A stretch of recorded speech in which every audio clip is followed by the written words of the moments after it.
I'm always amazed when I meet someone who has taken a trial, a struggle, a hardship, or some adversity in their life and used it to change and impact their community or the world. So often when tough stuff happens to us or when life hands us a really huge, massive lemon, we use that as an excuse to sit and throw ourselves a pity party. But when we flip that on its head and instead use that hardship for good, it's amazing what we can accomplish. Welcome to Business with Purpose. I'm your host, Molly Stillman of StillBeingMolly.com, and this show's all about bringing you the stories behind the brands, companies, and small businesses that are changing the world. Each week, I interview an entrepreneur, a CEO, nonprofit director, community leader, or just an all-around amazing person who's trying to make a positive impact not only through their personal life, but also with their professional career. My goal is to show you that no matter what you do for a living, you can make an impact right where you are. My guests this week are Ben and Laura Harrison, the founders of Jonas Eyewear, a children's eyewear company focusing on creative, fashion-forward eyewear for kids. The brand was inspired by their son Jonas after he was born with a rare eye disease. As they were on the hunt looking for stylish eyewear for their son, they noticed limited options and decided to create their own brand of eyewear that inspires confidence in children. Through their pain and suffering, they have impacted thousands of children. They were blessed to be only a few hours away from some of the best eye care in the world that has helped provide Jonas some sight. In return, they have turned their blessing into helping kids in undeveloped countries in the need of sight. With each purchase, they help provide sight to children in need. For being a little over 4 years old, they have impacted over 30,000 kids around the world. This is an incredible conversation I know you're going to love. So without further ado, on to my conversation with Ben and Laura.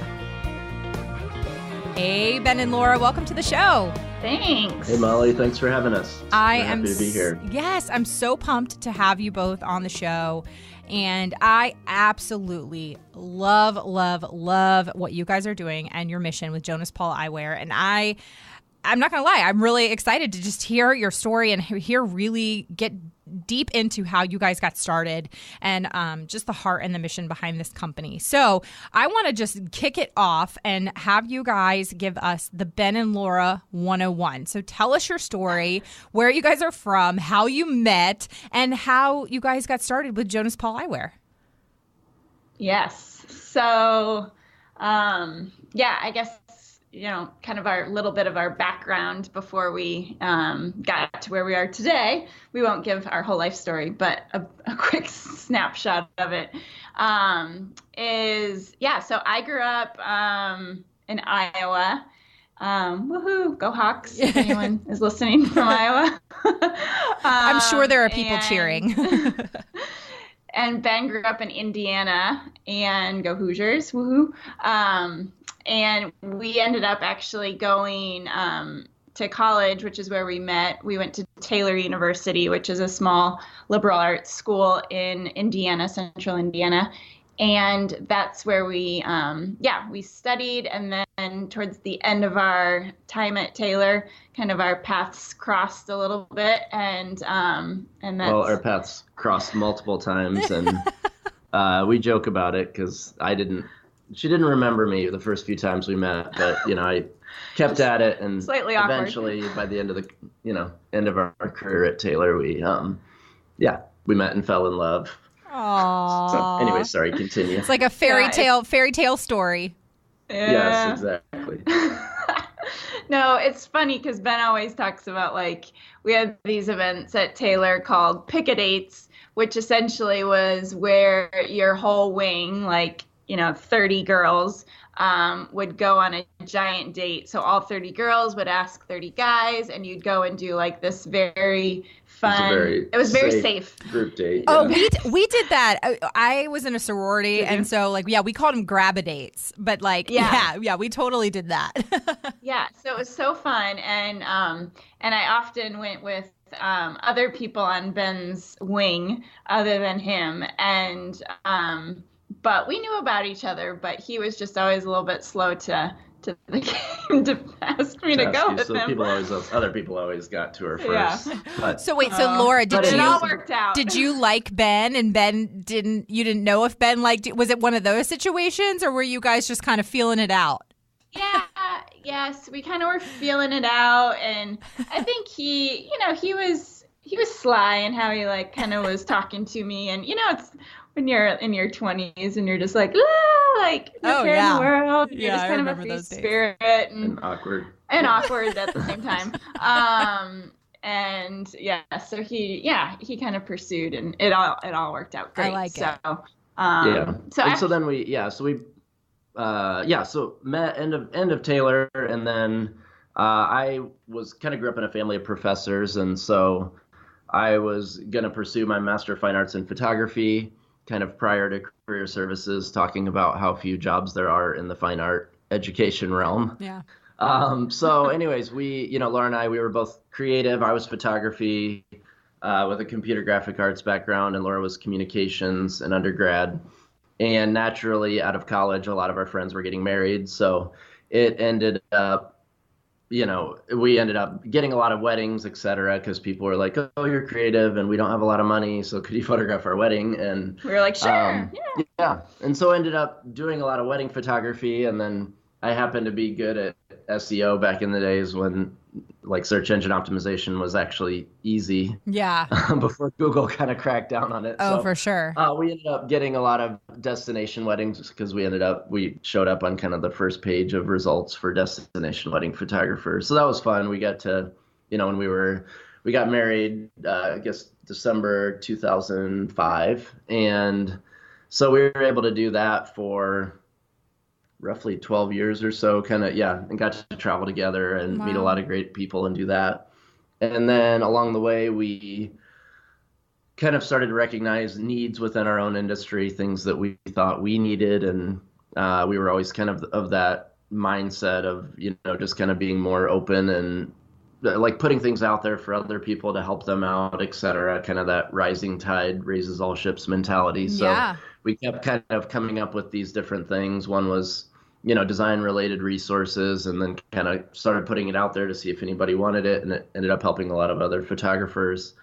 And then we ended up launching a website template and hosting company as well, in that whole process. And so in the end, we kind of had 3 different businesses that we were, running simultaneously, and feeling like we always kind of wanted, desired impact, with our work as well. It kind of felt like there were, oftentimes, work and your personal lives are kind of these siloed things where it feels like you can't have this cohesive approach to both, where your work is also making that impact that you desire and just making the world a better place. Yeah, absolutely. And yes, we ended up kind of getting our answer through the birth of our son, which we weren't expecting. Mm-hmm. We were having, still young, a normal pregnancy, as normal as it can be. I'll let Laura speak to that because it's not easy, but as normal as it could be, and, no major complications. And then, Jonas was born March 28th, 2013. And, we can remember that moment when he was born. It was kind of, and Laura ended up having to go into a kind of an emergency C-section because his heart rate was dropping and things were happening. And so had the C-section, and, he came out and he, cried. And so we cried, it was like that moment, where we didn't know if, if he'd be breathing, et cetera. So it was, so that was just an amazing moment when he was born and he cried. And then, I remember bringing him over to Laura, and the first thing Laura asked was, does he have pupils? And, that's not typically the response, when you're, new child is born, when you're just expecting, this completely normal, quote unquote, normal, healthy child. Yeah. And so I was like, well, just, give him a moment. He's just been born. It's a intense process and, a shock to his system. So let's just give it a minute and kind of let it. But what's funny about that is I don't remember. I think when you're they say that when you're giving birth, whether it's, vaginally or by C-section, your body literally like transforms into like a different space, like mentally, which is probably why we all have, a lot of people decide to have more children than one. And I don't remember a ton as far as a lot of the detail goes, but I do very specifically remember lying there and wondering what's going on there. But your mind kind of closes off like, I'm sure it's fine. Like you kind of just, are able to push those emotions aside a little bit. And, but on the flip side, I think we kind of had this little feeling in the back of our brains that maybe something just isn't quite right, but maybe we're just overanalyzing it at the same time. So it was kind of this weird space at the very beginning, like right out of the gate with Jonas, because I think we ultimately wanted everything to be fine, which is what every new parent desires for their child. What prompted you to say, does he have pupils? I have no idea. Well, I was going to say, because I was like, I've had a couple kids, and I don't think I've ever thought to ask that question. Well, I remember when Ben brought him over, like his eyes were open, but they just looked very cloudy.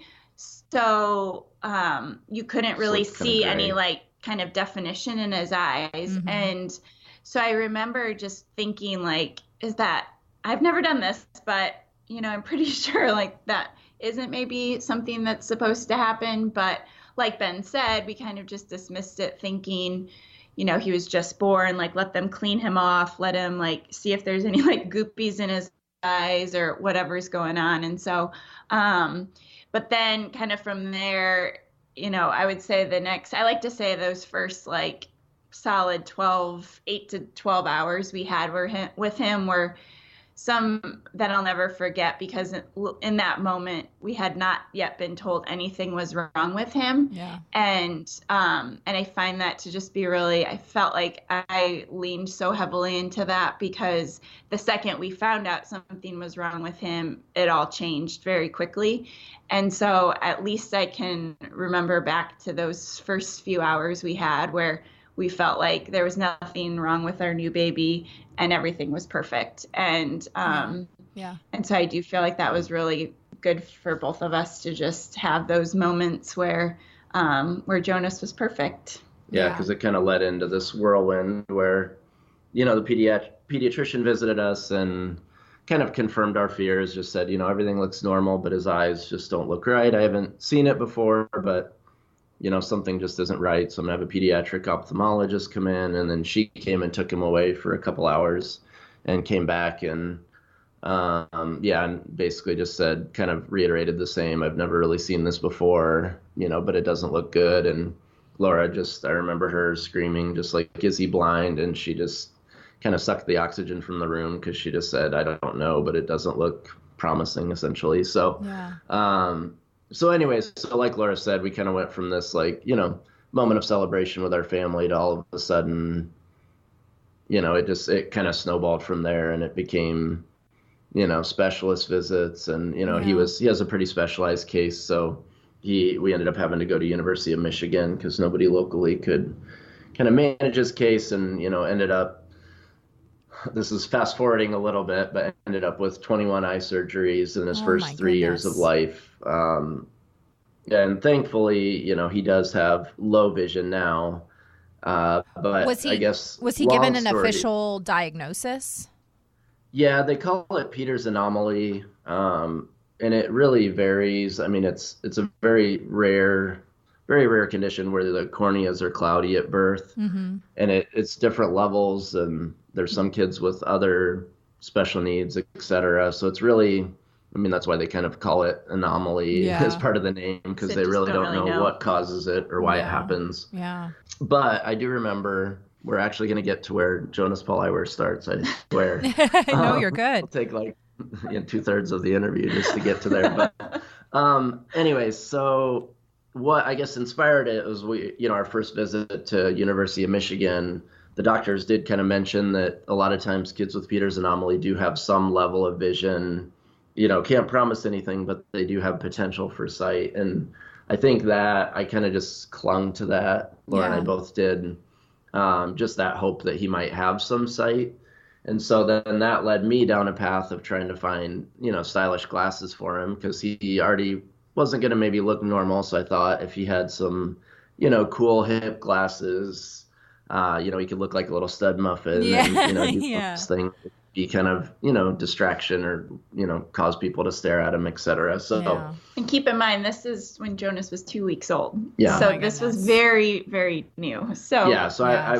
I'm kind of always the dreamer, always thinking about like the next 15 years or whatever. So, so started looking at options and felt like they were lacking, felt like there were athletic styles and then there were cartoonish styles and then there were just like more medical device looking styles. Yeah. And felt like there was a gap in the market for more stylish glasses that kids actually got excited about wearing. And, and that was kind of my long-term mission, was to make glasses cool, because I felt like there's no reason for kids to be picked on for glasses anymore when adults wear them just for style accessories and don't even need glasses. So my long-term mission was to just eliminate that stigma of glasses where you don't have to be embarrassed. And just thinking of those, I'm all over the place with my thoughts here, but just thinking about, we all bear those scars from when we're in elementary school, and it's just such formative years between like the ages of 5 and 10. And thinking if we could eliminate some of those potential moments for bullying, et cetera, we could kind of change the trajectory of people's lives just from a confidence standpoint. So all of that to say, we felt like, this gave us an opportunity to feel like we could make a difference, not only for Jonas, but then also for any other parents who had kids that wore glasses, et cetera. So I got to the drawing board. Like Laura said, it was quick, or it was early on, and I moved quickly with things. We kind of just, I think with the backgrounds we had, we felt like we were kind of being prepared for being able to execute on this with the photography side and the graphic design side and the website experience. So I got to designing the first batch of frames, 5 styles, and we ended up actually launching December of 2013. So the same year that Jonas was born was the year that we launched. So a little bit of a whirlwind, but again, I felt like it was a creative outlet that gave Laura and I just a feeling like we were able to do something for Jonas when we felt so helpless with his, medical condition. Yeah, so I have actually seen this need myself. My best friend actually has 3 girls. She has an 8-year-old and twin 5-year-olds, and all 3 of her girls wear glasses. And her twin 5-year-olds, one of the twins is on the smaller side, and when they had to get glasses, I remember her smaller twin did not fit into kids' glasses. She had to wear basically toddler size glasses. And it was such a struggle for her to find glasses that were, cute and stylish and didn't look like baby glasses, if that makes sense. And so I've seen this process, and she, her older girl has had to go through 3 or 4 different pairs. And so I've watched her, kind of struggle with this. And so I know that this is a huge need in the marketplace. And so the fact that you guys were able to see this need because it was a need in your own family, and then set out to launch this business the same year your son was born. I mean, that is incredible. Yeah, people thought we were a little crazy. When's your son's birthday?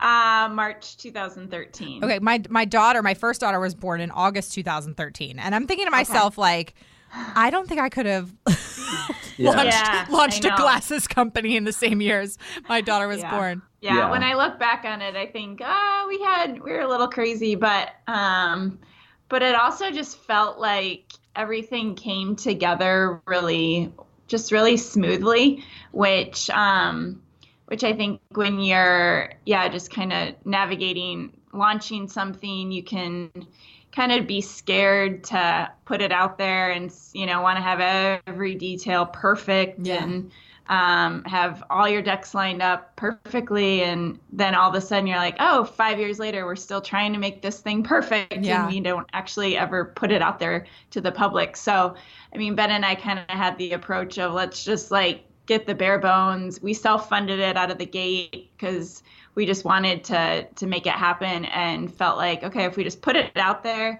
and see how people respond to it, and if we're actually meeting a need, in this space, then we'll kind of know how to move forward. And if we really, really pursue this full time, because at that point it was just kind of a little side thing and an idea, and just wanted to put it out there. So we felt like just getting it out into people's hands, they'll be able to tell us, is this actually a good product or is this a bad product? Yeah.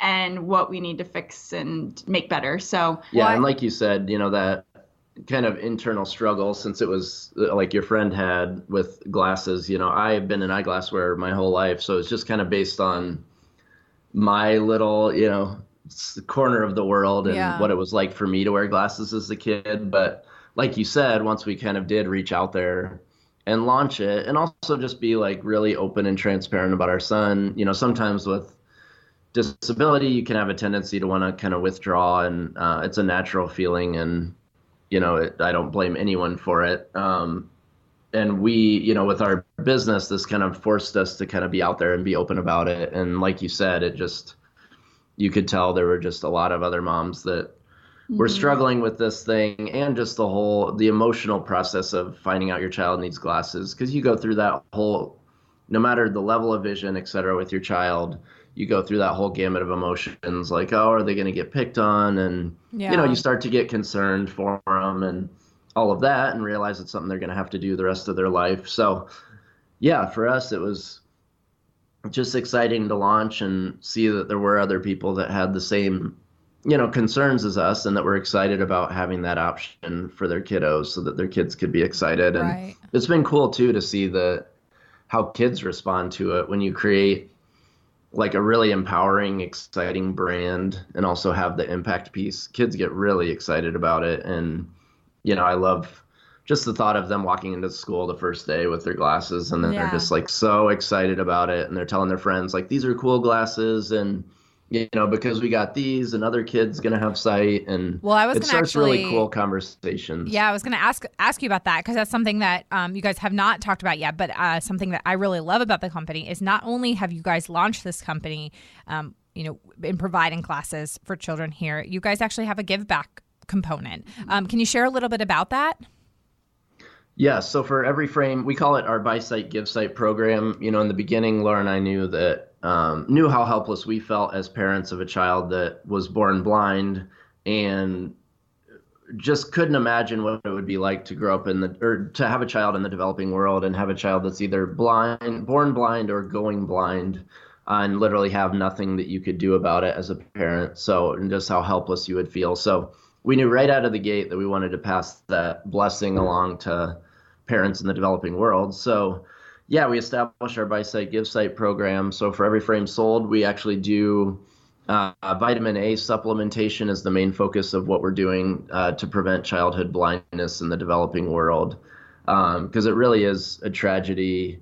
The World Health Organization estimates that about 650 to 700,000 children go blind from vitamin A deficiency every year. And what's even more sad is they estimate that 50% of those children die within the first 2 years of going blind. So it's kind of one of those just, we don't even think about it, because you can eat like Lucky Charms and get vitamin A and vitamin D. And you know what I mean? We have these nutrient infused foods, even if they aren't healthy. So you don't even really think about, the lack of vitamins and how it can affect your eyesight and your overall health. So anyways, so the main focus of it is preventing childhood blindness. Yeah. But then we also do have a lot of opportunities, both domestically and internationally, where we donate our own eyeglasses to various different, ministries, as well as just, some school programs, et cetera. So we also do, so it's a both and approach. So it's a lot of preventative, as well as, being able to provide cool glasses for kids that maybe don't have the resources to purchase them or have access to them. For sure. I actually had a couple weeks ago, or actually, I guess a couple months ago now, I had Dr. Travis Ziegler of I Love. I don't know if you've heard of them on the show. And they do a similar thing, but for adults. And their primary location that they work in is Jamaica. But they, cool. And they're kind of on their mission to preventable blindness in adults. And so it's just really cool to see that you guys are doing this, and for kids as well, because there is such a need. And and that was honestly even the first time that I had even heard that there was such thing as preventable blindness. I mean, it was an issue I just didn't honestly know that much about. And so to open my eyes, no pun intended, to the issue was incredible. I know you are loving this conversation with Ben and Laura, and I wanted to take a moment to thank our sponsor of the show, who is able to help make it possible. That's CauseBox. As you know, CauseBox is my favorite ethical subscription box, and I have been a subscriber for over 2.5 years. How it works is each season, a new box is released filled with everything from accessories and home goods and jewelry and the best in skincare and wellness products that are not only amazing, but they are doing the most good. And each box delivers incredible value with a guarantee of $150 worth of products for only $54.95. But if you use my coupon code MOLLY, that gives you $15 off, making it $39.95. Now, the products are not just beautiful, they're also useful. The summer box is here!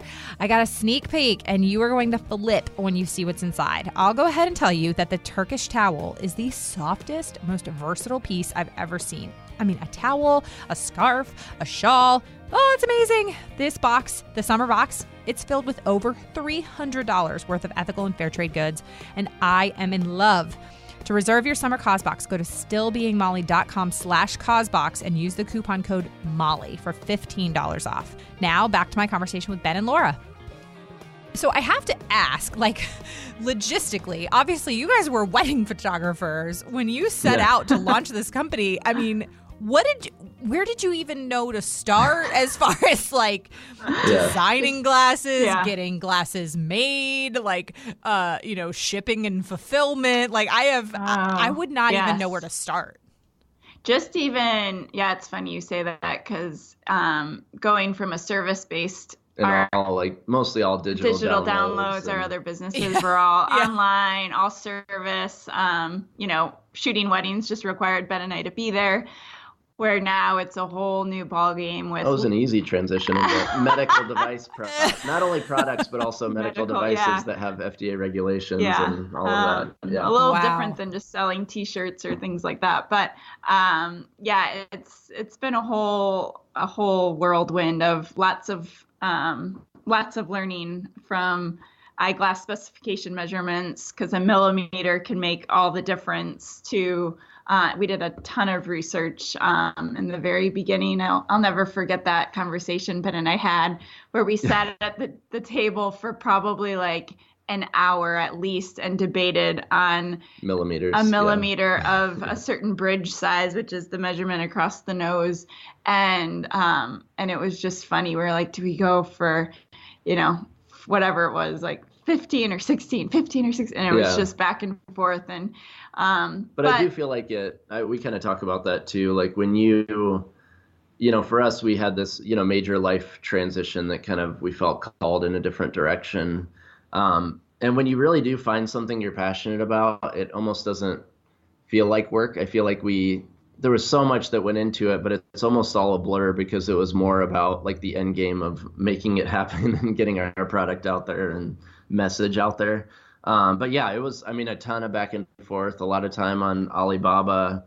I had the graphic design background, so I was able to design things in Illustrator. I kind of just did like the fronts, essentially, kind of the 2D renderings, et cetera, and then worked with, our manufacturers, CAD designers to create the 3D renderings. But it was a lot of, just like grinding through it, doing as much research as we could. And we did several rounds of sampling in the very beginning. So we'd get samples, we'd try them on as many friends, cousins, kids, and all that. And just see how they fit. And we're like, okay, we need to tweak this, we need to fix that. And the samples took a little while. So we'd go back to the drawing board. So we definitely revamped them. And then even since our first round of eyeglasses back in 2013, we've, made them even better and just kept like tweaking them little bits here and there. So but it is definitely a process, for us. I feel like we've grown in so many ways, like grown up with Jonas, and I feel like the business is the same way, where you just kind of put it out there and start testing the market, and then you just kind of like figure things out. You learn on the go. Make it, Yeah. Yeah. No, to a certain extent it was just kind of like, you start selling it and start, getting feedback from customers. For sure. And I feel like all that. And then you start, as you scale, you continue to implement new systems and just seek as much counsel as you can. Yeah. There are so many correlations between parenting and entrepreneurship. It's just like, it is trial by fire. And just one day you're like, okay, this is working. And then the next day you're like, okay, that didn't work. I'm going to try something different. And be willing and able to be flexible, shift and pivot when you need to, because you can think, oh, I'm going to be this type of parent. I'm not going to let them look at an iPad till they're 10 years old. And then you're like, oh yeah, that did not work. I need 10 minutes to myself.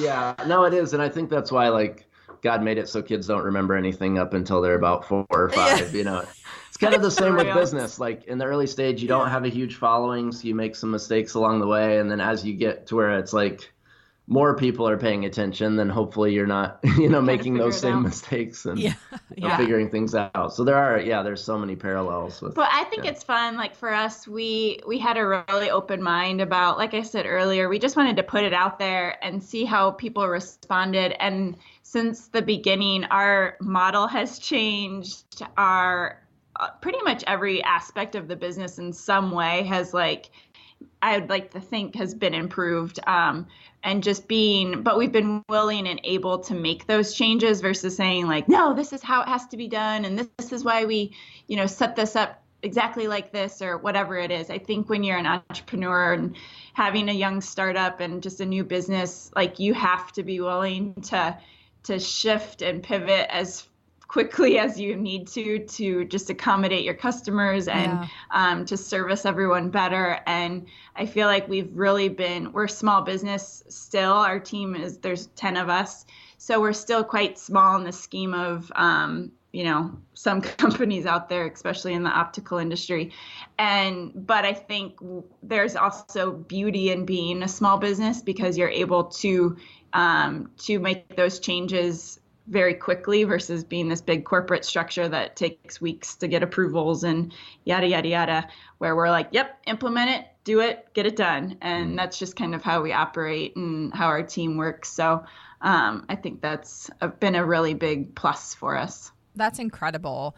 And like I said, I just think the direction that you guys have come and how far you've come in 5 years, I can't wait to see how you continue to grow in the next 5. What are sort of your plans and your dreams and your visions for Jonas Paul Eyewear over the next few years? Whew, that's a lot. Yeah. Not an easy thing to answer. Keep going up and to the right, as we always joke. I really think our biggest thing, we want to make a big splash, and make the world a better place. It sounds like a pageant answer, but no, for sure. It really is true. We're driven by the impact piece, so we know the more we can scale the business, the more we can scale the impact, and the more children and parents we can affect positively. So. It's hard to pinpoint exactly what that looks like, but we definitely have our, kind of big, hairy, audacious goals of, 1 million children impacted. What do we have that by? Our 10-year goal is 2 million children impacted. Wow. With our Buy Site, Give Site program. So thus far, we're at the end of Q1 in 2018, we were at about 42,000. So wow, we still have a ways to go to get to our goal. But that's what gets us excited is the more we scale, the quicker that piece can scale. And absolutely. Yeah. So I think I feel like we've just, the first couple of years we were just trying to get our feet wet with this and figure out what the heck we were doing. And, like you do when you're a new parent, you're just like, I don't know. You can read all the books. Oh, yeah. Parenting books are a load of crock. You can read the books. You can try and figure out. But until it's you're in the thick of it, you don't really know what you're doing. And I would say it's the same with our work. We just felt called to do this and felt God opened these doors and our skill sets and just a lot of just a lot of our past, I think, was preparing us for this industry that we would have never thought we'd find ourselves in. but we're here and we feel excited about it, and feel like it's where we're meant to be. And hopefully someday Jonas will. He likes to come into the office and make everybody smile here, but he is the cutest thing. He's a sweet. I am not. Oh my goodness! I have seen the pictures of him, and then I watched your segment on NBC Nightly News. Oh yeah. And I'm just like, I just want to put him in a little bottle and just like bring him around with me. He's so cute. He just makes everyone smile, and he has such a positive outlook. I feel like just daily, where you take him to school, he's in preschool right now, but you take him and drop him off, and he oftentimes says like, "Mom, I wonder what I'm gonna learn today." And I'm just like, that's awesome. Like, if we only all like looked at the day like, I just wonder what I'm gonna learn, versus I wonder, it's Monday, or I have to go to work, blah blah blah. But he just is a sweet kid, and it's been neat to see even just his impact on just how he's been able to help others and encourage people. So that's awesome. And I bet he's just like the hit at school. Everybody loves him. Oh yeah, he's got some fans for sure. We live in a really walkable area of town, so we're always out walking, and lots of people see him. And people be like, "Hey, Jonas!" Seriously. They give him honks, and he smiles and starts laughing and jumping around when he hears his name. It's cute. That's incredible. That is incredible. Have you found that over the years he has just really? I mean, I know this is something you guys shared a little bit in that NBC Nightly News segment, which for the listeners, I will include a link to that in the show notes, so you can see that as well. Have you found that he has really adapted over the years, and he doesn't let his eyesight stop him from doing anything?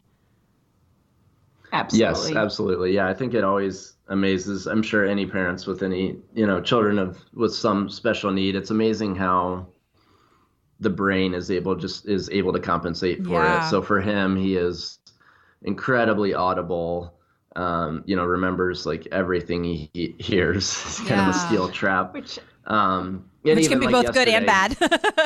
Seriously. Exactly. Mom and dad have to sometimes, They're like, oh, yes. Be careful what we say around him. But you listen to everything.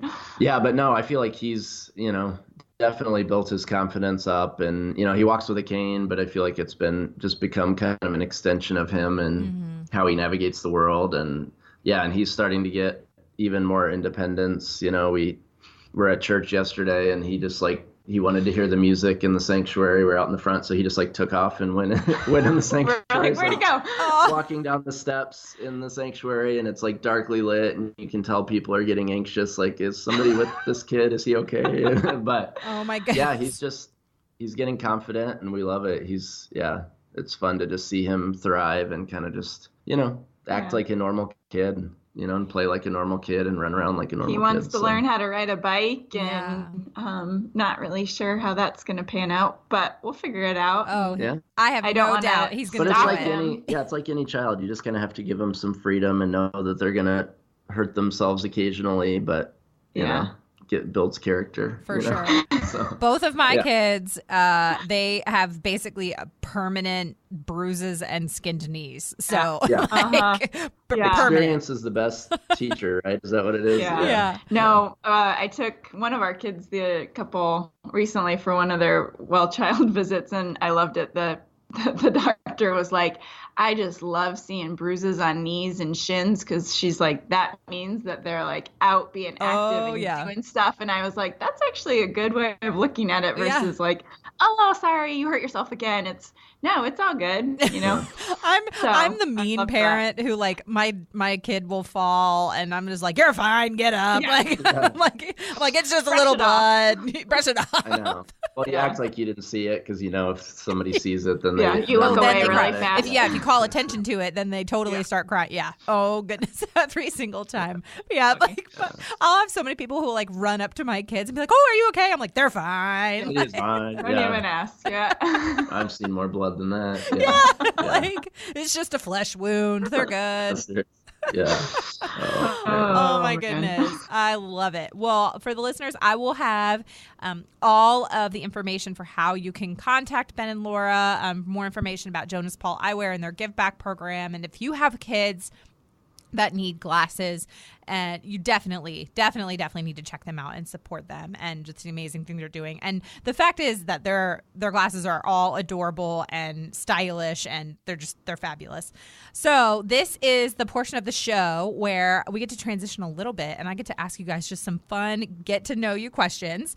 And this is also the portion of the show that my listeners are very familiar with, where my executive producer husband gets to insert a sound effect of his choosing to transition us to the get to know you portion. Each week it's different. I never know what he's going to put. So it's always a surprise. So sometimes I get I get to listen to the show and I go, really? That's what you picked? And he's just like, what? I like it. So it's fun. That's hilarious. I love it. So are you guys ready? Yeah. Yes. Whoa. How long you been wearing glasses? Since I was 6. Have they always been that thick? Oh, no, they got thicker over the years. So as your eyes have gotten more and more out of whack as you've gotten older, how many different levels of thickness have you gone through? Oh, I don't know. Over 60 years. Maybe 10 times. Maybe you're ready for a thicker set. So the first question is, and you guys can, since there's two of you, you can each answer this so we can get your individual answers. The first one is, what was your favorite 1990s TV show? Oh, for sure, Saved by the Bell. Oh, I love it. Oh, for sure. Man. Can I take hers? Yeah. Saved by the that Bell? was probably mine as well. Zach Morris, Slater. Have you guys seen the series on Facebook, Zach Morris is Trash? No. Oh my goodness. It's somebody who takes these clips of Saved by the Bell to really like point out how terrible of a human being Zach Morris actually was. And it's like, when you watch it back, you go, oh yeah, he kind of was a jerk. Actually, he was kind of a jerk. Yeah. But you don't realize man. it. Like when you're watching it at the time, you're like, I love this show. And then you really think about it. You're like, oh yeah, he actually kind of was a jerk. It's funny, like it's all very tongue in cheek. But because I was a huge Saved by the Bell fan too, so and his phone, I thought his phone was so cool. Oh yeah, when you think back on it, was so giant. I know.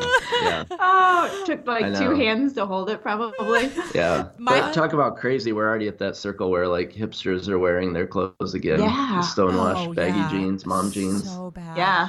Kelly Kapowski. The crop tops. Yeah. No, thank you. No, that should stay in the 90s. In the 90s.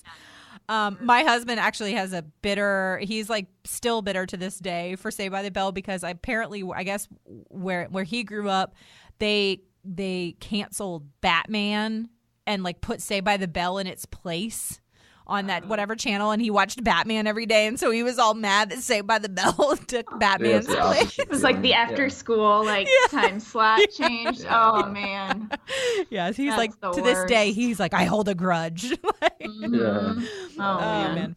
All right, so the next question is, what is your most used emoji? I think right now mine is the over the face palm. The face like I face just palm. keep screwing up. Like I do that probably almost on a daily like basis mom right now. fail or It's just a constant like, oh man, geez, get yourself together, Laura.